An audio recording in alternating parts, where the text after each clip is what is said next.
The first time that I was arrested was an ordeal, but I'd do it again. I was a student at Sydney University involved in a campaign to try and stop 340 people from being fired. And the day of my arrest was when the University Senate was meeting to finalise the cuts.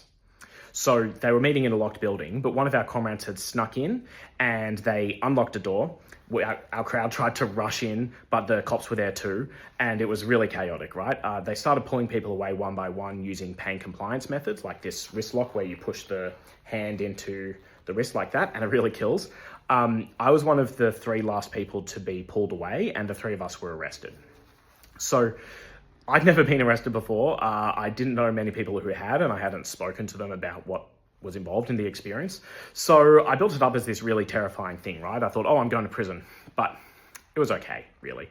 I knew enough not to talk to the police. I didn't participate in an interview in case I might incriminate myself or a comrade.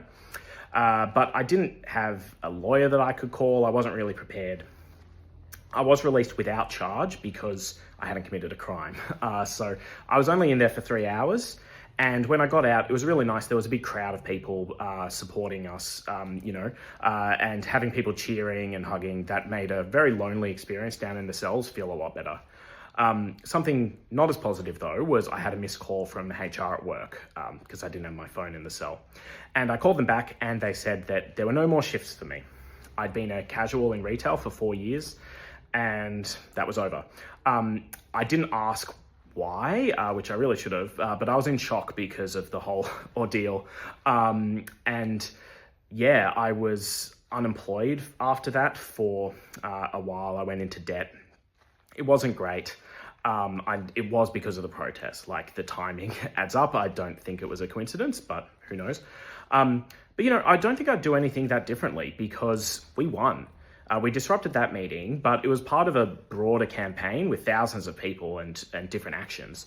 And we stopped the cuts. Out of those 340 people that were going to be fired, none were.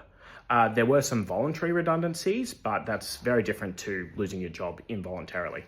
So militant action gets results. I'd do it again. And it was a different experience to the next few times I'd been arrested.